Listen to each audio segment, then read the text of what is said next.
ఇవాళ జరుగుతూ ఉన్న దొంగ ఓట్ల లెక్కింపు ప్రక్రియ మరి ఈరోజు ఈనాడు పత్రిక ఒకసారి ఉదయాన్నే చూస్తే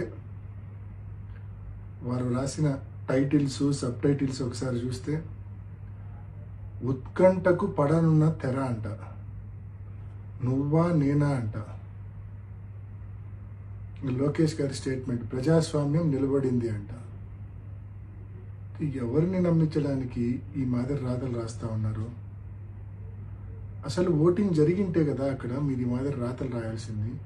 జరిగిందే దొంగ ఓటింగు, దానికి మళ్ళా ఉత్కంఠ, దానికి మళ్ళా నువ్వా నేనా, దానికి మళ్ళా ప్రజాస్వామ్యం నిలబడింది అంటే మీ ఉద్దేశము దొంగ ఓటింగ్ జరిగిందన్న విషయం పులివెందుల మండల ఓటర్లకో లేక ఎంతో వైఎస్ఆర్ కడప జిల్లాకు సంబంధించిన ప్రజలకో మాత్రమే తెలుసు, రాష్ట్రంలోని మిగతా జిల్లాల వాళ్ళకు తెలియదు కదా. మన ఎల్లో మీడియాను అడ్డం పెట్టుకొని రాష్ట్రమంతా ఏదో నిజంగానే ఓటింగ్ జరిగింది, ఆ ఓటింగ్లో తెలుగుదేశం పార్టీ గెలిచింది అని చెప్పి మభ్యపెట్టచ్చు అని చెప్పి ఈ మాదిరి రాతలు రాయడము ఎంత అనైతికం అని చెప్పి నేను తెలియజేస్తా ఉన్నా. ఇది అనైతికం కాదా? అనైతికల్ కాదా? ఇది దొంగ ఓటింగ్ జరిగిందన్న విషయం మొత్తం స్పష్టంగా అందరికీ అర్థమైంది.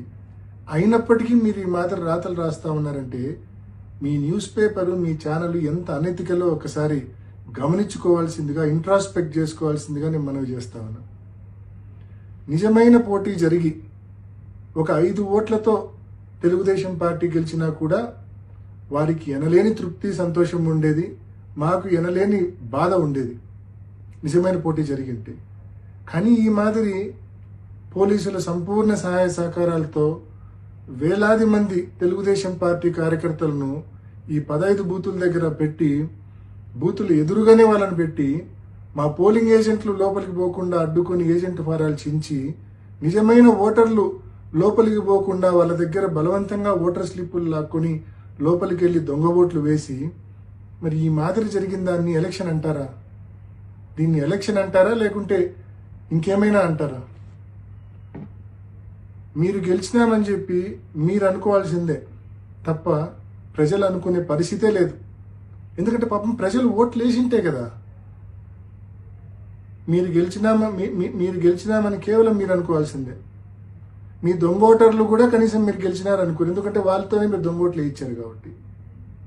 పులివెందుల మండల ఓటర్లు అసలే అనుకోరు, ఎందుకంటే వాళ్ళతో ఓటే వేయించలేదు కాబట్టి ప్రతిపక్ష పార్టీకి సంబంధించిన పోలింగ్ ఏజెంట్లను లోనికి రానివ్వకుండా, అదేవిధంగా నిజమైన ఓటర్లను లోనికి రానివ్వకుండా చేసుకున్న దాన్ని పోలింగ్ అంటారా?